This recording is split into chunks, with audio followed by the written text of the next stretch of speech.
EV stocks అనగా electric vehicle stocks మీ అందరికీ తెలిసిందే డే బై డే కాలుష్యం ఇంక్రీజ్ అయిపోతుంది. అదేవిధంగా క్రూడ్ ఆయిల్ నిల్వలు కూడా తగ్గిపోతూ ఉన్నాయి. సో చాలా కార్ మ్యానుఫ్యాక్చరింగ్ కంపెనీస్ ఎక్కువగా ఎలక్ట్రిక్ కార్స్ని మ్యానుఫ్యాక్చరింగ్ స్టార్ట్ చేశాయి. సో ఫ్యూచర్లో ఖచ్చితంగా ఈవీస్ని కొంటారు. ఈవీస్ని కొన్నట్లయితే ఖచ్చితంగా ఈవీ స్టాక్ ప్రైస్ అన్నది ఇంక్రీజ్ అవుతాయి. సో ఈరోజు ఈ వీడియోలో బెస్ట్ అయిన ఈవీ స్టాక్స్ ఏమున్నాయో చెప్పబోతున్నా. సో ఈ వీడియోని లాస్ట్ వరకు చూడండి. అంతేకాకుండా ఇంతవరకు ఈ ఛానల్ని సబ్స్క్రైబ్ చేసుకోకపోతే ఇప్పుడే సబ్స్క్రైబ్ చేసుకోండి. నేను మీ కౌశిక్ మరిడి.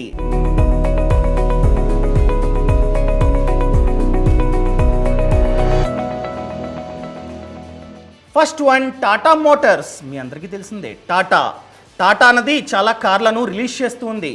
వాటిల్లో ఈవీస్ కూడా ఉన్నాయి. ఫర్ ఎగ్జాంపుల్ నెక్సాన్ ఈవీ అన్నది 2021లో బెస్ట్ అయిన ఎలక్ట్రిక్ కార్. అదేవిధంగా చాలా కార్లు రాబోతున్నాయి. మన దేశంలో టెస్లా కనిపిస్తే గ్రేట్, చాలా ప్రౌడ్గా ఫీల్ అవుతాం. అదే మన దేశ కార్ అయిన టాటా విదేశాల్లో కనిపిస్తే ఎంతో గర్వంగా ఫీల్ అవుతాం కదా. సో టాటా అన్నది చాలా ఈవీస్ని లాంచ్ చేస్తుంది.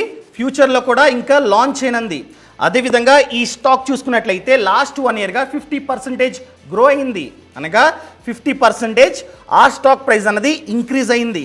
అదేవిధంగా లాక్డౌన్లో చూసుకున్నట్లయితే కేవలం షేర్ ప్రైస్ అన్నది 65, కానీ ఈరోజు చూసుకున్నట్లయితే చాలా ఎక్కువగా ఉంది. వాళ్ళు చెప్పారు వీళ్ళు చెప్పారని చెప్పి డైరెక్ట్గా కొనకూడదు. మనం ఏం చేయాలంటే చూడాలి. చాలా సైట్స్ ఉన్నాయి. For example moneycontrol.com. ఈ moneycontrol.comని మనం కనుక ఓపెన్ చేసినట్లయితే మనం చూడొచ్చు. ఫర్ ఎగ్జాంపుల్ నేను గూగుల్ ఓపెన్ చేస్తున్నా. గూగుల్ ఓపెన్ చేసి ఏం చేయాలంటే టాటా మోటార్స్ షేర్ ప్రైస్ అని చెప్పి కొట్టండి. క్లిక్ చేసా. లాస్ట్ 5 డేస్గా వచ్చిన గ్రోత్ అనగా ఎంత ఇంక్రీజ్ అయిందంటే 1.13%. లాస్ట్ 1 మంత్గా -7%.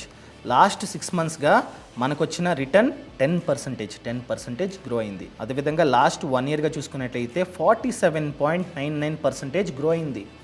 అదేవిధంగా లాస్ట్ 5 ఇయర్స్గా చూసుకున్నట్లయితే 12.76% గ్రో అయింది ఈ స్టాక్. ఇప్పుడు మనం ఇంకా చూడాలి. ఓన్లీ ఏ విధంగా గ్రో అవుతుంది ఇదంతా చూసి మనమైతే కొనకూడదు అనమాట. సో moneycontrol.comని నేనైతే ఓపెన్ చేస్తున్నా. ఓపెన్ చేసిన తర్వాత కిందకి రండి. కిందకి వచ్చిన తర్వాత ఇక్కడ ఫినాన్షియల్స్ కనిపించిందా? ఫినాన్షియల్స్ని క్లిక్ చేయండి. క్లిక్ చేసినట్లయితే వస్తుందన్నమాట ఓవర్ వ్యూ. ముందుగా రెవెన్యూ అన్నది ఇంక్రీజ్ అవుతుంది. చూడండి 2018లో చూసుకున్నట్లయితే దాదాపుగా 3 లక్షల కోట్లు రెవెన్యూ. అదేవిధంగా 2022లో మళ్ళీ పెరిగింది. ఎంతంటే 2,78,000 CR, అన్ని కోట్లు రెవెన్యూ. అదేవిధంగా నెట్ ప్రాఫిట్ చూసారా? నెట్ ప్రాఫిట్ అంటే ఖర్చు అంతా పోయిన తర్వాత ఎంత ప్రాఫిట్ వస్తుంది. సో 2018లో 6,800 కోట్ల రూపాయలు ప్రాఫిట్. అదే ఇది గమనించండి, ఇది మెయిన్. ప్లస్ మైనస్ రెండు చూడాలి. సో 2019లో లాస్ అనమాట. ఎంత? -28,933 CR, 28,000 కోట్లు లాస్. అదేవిధంగా 20లో చూసుకున్నట్లయితే -10,000 కోట్లు. అదేవిధంగా 21లో చూసుకున్నట్లయితే -13,000 కోట్లు. అదేవిధంగా 2022లో చూసుకున్నట్లయితే -11,000 కోట్లు లాస్ అనమాట. ఎప్పుడైనా సరే స్టాక్ మార్కెట్లో ఫ్యూచర్ ఉంటుందా ఉండదా అది చూడాలి. సో ఆల్రెడీ చెప్పా, ఫ్యూచర్ ఖచ్చితంగా ఎలక్ట్రిక్ కార్సే, ఈవీసే. సో ఫ్యూచర్లో మేబీ పెరగవచ్చు. ఎందుకంటే చాలా తక్కువ ధరకి ఈ టాటా కంపెనీ మనకైతే ఈవీస్ని ఇస్తుంది. For example Tesla EVA, Tata కూడా ఈవీఏ, కానీ దానికి దీనికి చాలా డిఫరెన్స్ ఉంది ప్రైస్లో. కానీ సేఫ్టీ పరంగా చూసుకున్నట్లయితే ఆల్మోస్ట్ సేమ్. అర్థమైందా? అది నేను చెప్తున్నా. సో స్టాక్ మార్కెట్లో పెట్టుబడి పెట్టే ముందు ఫ్యూచర్లో ఆ ప్రోడక్ట్కి డిమాండ్ ఉంటుందా ఉండదా, ఆ మ్యానుఫ్యాక్చరింగ్ చేసే ప్రోడక్ట్ని ఫ్యూచర్లో కొంటారా కొనరా అవన్నీ చూడాలి. బ్యాలెన్స్ షీట్ని నేనైతే క్లిక్ చేస్తూ ఉన్నా. సో మీరు చూడొచ్చు 2018, 19, 20, 21, 22. సో ఆస్తులు ఇంక్రీజ్ అవుతున్నాయా? ఎస్, ఇంక్రీజ్ అవుతున్నాయి, బట్ చాలా తక్కువ. సో అది కూడా గమనించాలి మీరైతే. సో ఆస్తులు, అప్పులు ఇవన్నీ మనమైతే గమనించాలన్నమాట. ఇంకా నెక్స్ట్ వన్ టాటా మోటార్స్ అయిపోయింది. నెక్స్ట్ వచ్చేసి మహీంద్రా అండ్ మహీంద్రా. సో ఇది నిఫ్టీ 50లో చూసుకున్నట్లయితే బెస్ట్ అయిన స్టాక్. నిఫ్టీ 50 అంటే top 50 companies in Nifty. So దానిలో చూసుకున్నట్లయితే Mahindra and Mahindra one of the best అయిన స్టాక్. మీ అందరికీ తెలిసిందే మహీంద్రా కంపెనీ కూడా ఎక్కువగా ఈవీస్ని ప్రిపేర్ చేస్తుంది. రీసెంట్గా వాళ్ళు XUV 400 ఈవీని లాంచ్ చేశారు. రీసెంట్గా ఈ కార్ అన్నది వచ్చిందనమాట. అదేవిధంగా రాబోయే 2-4 ఇయర్స్లో అంటే 2 to 4 ఇయర్స్లో ఏకంగా 5 SUVస్ని లాంచ్ అయినుంది. XUV 700, XUV 800 ఈ విధంగా రాబోతున్నాయి. ఏవి ఈవీ కార్సు, నార్మల్ కాదు. సో చాలా కార్లు రాబోతున్నాయి. అదేవిధంగా ఈ కంపెనీ అన్నది వచ్చే 3 సంవత్సరాల్లో ఏకంగా 3,000 కోట్ల రూపాయల వరకు ఈవీ సెక్టార్లో పెట్టుబడి పెట్టనుంది. సో మహీంద్రా అయితే డబ్బుని పెట్టుబడి పెడుతుంది.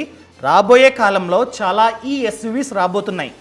సో మన ఇండియాలో చాలామంది ఈ మధ్యన SUVస్ని ఎక్కువగా కొంటున్నారనమాట. మీ అందరికీ తెలిసిందే మహీంద్రా XUV 700 చాలా ఫేమస్ అయింది. సో క్లిక్ అవుతున్నాయి మహీంద్రా కార్స్ అనేవి. సో ఇంకొన్ని రాబోతున్నాయి. అదేవిధంగా జనవరి 3, 2022లో చూసుకున్నట్లయితే ఈ స్టాక్ ప్రైస్ అన్నది 829 ఉంది. కానీ ఇప్పుడు చాలా బాగా గ్రో అయింది. నేను కొడుతున్నా. సో ఏం చేయాలని చెప్పా, గూగుల్లోకి వెళ్ళి Mahindra and Mahindra share price అని చెప్పి కొట్టండి. ఓకేనా. ఈరోజు చూసుకున్నట్లయితే 1300. అదే మనం జాన్లో చూసుకున్నట్లయితే చాలా తక్కువ ఉంది. జాన్లో ఎంత ఉంది? కేవలం 829. కానీ ఈరోజు చూసుకున్నట్లయితే 1300 వరకు ఇంక్రీజ్ అయింది ఈ షేర్ ప్రైస్. ఇక్కడ మనం గమనించాల్సింది లాస్ట్ 5 డేస్గా ఎంత పర్సెంటేజ్? 0.05. అదేవిధంగా లాస్ట్ 1 మంత్గా 1.3% గ్రో అయింది. లాస్ట్ 6 మంత్స్గా 71% గ్రో అయింది. అదేవిధంగా లాస్ట్ 1 ఇయర్గా చూసుకున్నట్లయితే 73, లాస్ట్ 5 ఇయర్స్గా 100% ఈ స్టాక్ అనేది గ్రో అయింది. మనం కనుక ఒక 5 ఇయర్స్ బ్యాక్ 10 lakh పెట్టుబడి పెట్టినట్లయితే ఈ రోజుకి చాలా ఎక్కువ అయ్యేదన్నమాట. అదేవిధంగా ఇక్కడ మనం గమనించాల్సింది, నేను moneycontrol.comని క్లిక్ చేస్తున్నా. ఓకేనా. సో ముందుగా రెవెన్యూ చూసుకున్నట్లయితే ఇంక్రీజ్ అవుతుంది. Okay, good revenue.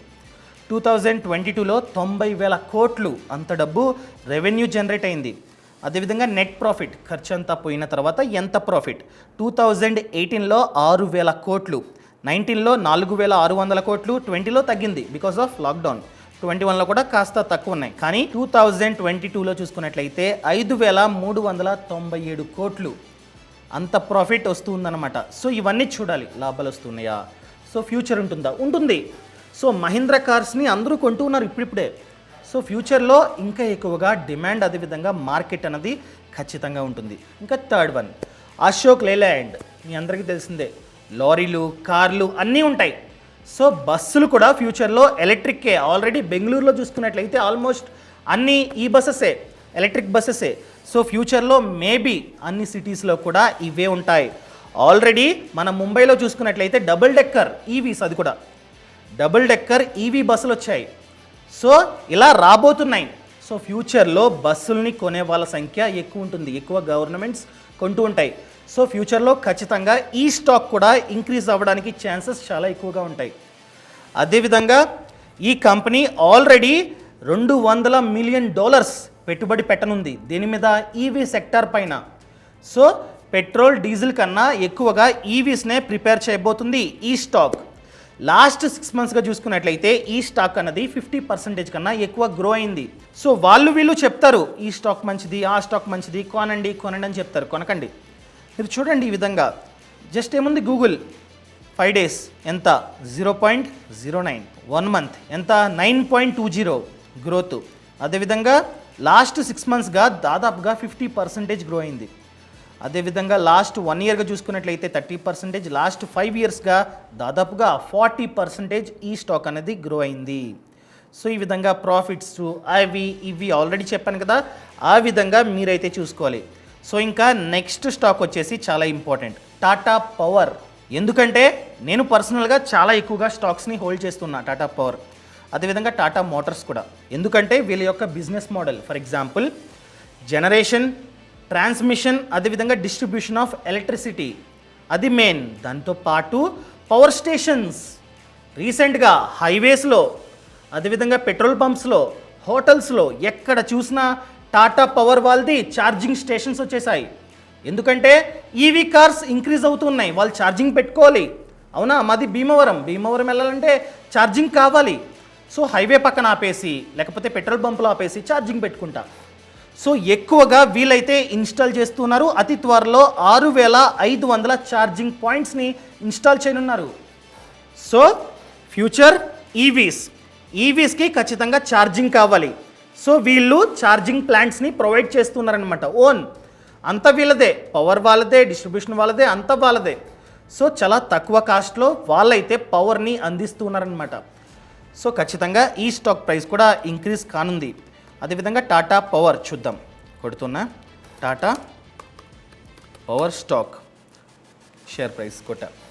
So present వచ్చేసి 241. నేనైతే 150 వద్ద కొన్నా, చాలా కొన్నా. లాస్ట్ 5 డేస్గా మైనస్, లాస్ట్ 1 మంత్గా 2.2, లాస్ట్ 6 మంత్స్గా 6% గ్రో అయింది. లాస్ట్ 1 ఇయర్గా 81%. లాస్ట్ 1 ఇయర్గా ఆ ప్రైస్ అన్నది, స్టాక్ ప్రైస్ అన్నది 81% గ్రో అయింది. అదేవిధంగా లాస్ట్ 5 ఇయర్స్గా 186%. ఈ విధంగా గ్రో అవుతుంది ఈ stock. So one of the best అయిన స్టాక్ అని చెప్పుకోవచ్చు. ఇంకా లాస్ట్ వన్ బ్యాటరీస్. ఖచ్చితంగా బ్యాటరీస్ అవసరం. సో నెక్స్ట్ స్టాక్ వచ్చేసి ఎక్సైడ్ ఇండస్ట్రీస్. ఈ కంపెనీ ఎక్కువగా బ్యాటరీస్ని ప్రిపేర్ చేస్తూ ఉంటుంది. కార్ అన్నది నడవాలంటే ఛార్జింగ్, కారు, ఆ కారుతో పాటు కార్లో ఉన్నటువంటి బ్యాటరీ చాలా ఇంపార్టెంట్. సో అలాంటి బ్యాటరీస్ని ప్రిపేర్ చేస్తూ ఉంది ఎక్సైడ్. ఓన్లీ కార్స్కే కాదు, ప్రతి ఒక్క దానికి ఈ బ్యాటరీస్ కావాలి. సో బ్యాటరీస్లో వన్ ఆఫ్ ద బెస్ట్ అయిన కంపెనీ ఎక్సైడ్. సో ఆ కంపెనీ బ్రాండ్ని చెప్తున్నాం. ఈ స్టాక్ చూసుకున్నట్లయితే లాస్ట్ 6 మంత్స్గా 15% వరకు ఇంక్రీజ్ అయింది. సో నేను దాన్ని కూడా టైప్ చేస్తున్నా. లాస్ట్ 5 డేస్గా 1.2%, 1 మంత్గా 5.5, 6 మంత్స్గా 12%, 1 ఇయర్గా చూసుకున్నట్లయితే మైనస్, లాస్ట్ 5 ఇయర్స్కి చూసుకున్నట్లయితే మైనస్. ఇది మైనస్లో ఉంది. ఒకవేళ ఫ్యూచర్లో ఈవీ సెక్టార్ అన్నది బూమ్ అయ్యి ఎక్కువగా బ్యాటరీస్ని వాళ్ళు కనుక వాడుతున్నట్లయితే ఖచ్చితంగా ఇంక్రీజ్ అవుతుంది. ఇప్పుడు 173 ఉంది, మేబీ ఫ్యూచర్లో 1000 అవ్వచ్చు. సో ఈ విధంగా గ్రో అవడానికి ఛాన్సెస్ ఉన్న స్టాక్స్ ఇవి ఖచ్చితంగా అవుతాయని చెప్పి నేనైతే చెప్పట్లా. నేను చెప్పేది ఏంటంటే ఈవీ సెక్టార్ ఫ్యూచర్ ఉంది. ఆ సెక్టార్కి మేబీ ఆ సెక్టార్ బూమ్ అయితే ఖచ్చితంగా ఈ స్టాక్ ప్రైజెస్ కూడా ఇంక్రీజ్ అవ్వచ్చు. గమనించండి. అదేవిధంగా ప్రాఫిట్స్ చూద్దాం ఏ విధంగా వస్తున్నాయో. సో మైనస్లో ఉంది, కానీ బాగుందా ఈ కంపెనీ చూద్దాం. సో ప్రాఫిట్స్ అనేవి ఉన్నాయి. రెవెన్యూ 12,000 కోట్లు 18లో, 19లో 14, 20లో 14, 21లో 15, అదేవిధంగా 2022 ప్రెజెంట్ వచ్చేసి 12. అదేవిధంగా నెట్ ప్రాఫిట్ కూడా ఉంది. ఫర్ ఎగ్జాంపుల్ 18లో 694 కోట్లు, 800, 700, 800, అదేవిధంగా దాదాపుగా 700 ఇప్పుడు 2022లో. ప్రాఫిట్స్ అయితే ఉన్నాయి. ప్రోడక్ట్ బాగుందా? ప్రోడక్ట్ బాగుంది, కానీ ఫ్యూచర్ ఉంటుందా? ఉండొచ్చు. ఎప్పుడు ఈవీ సెక్టర్ ఇంక్రీజ్ అయితే చాలామంది మనందరం పెట్రోల్ కార్సు, డీజిల్ కార్సు అన్నీ మానేసి మనం కనుక ఈవీస్ని కొంటున్నట్లయితే ఖచ్చితంగా బూమ్ అవుతుందన్నమాట. సో ఇదన్నమాట మ్యాటర్.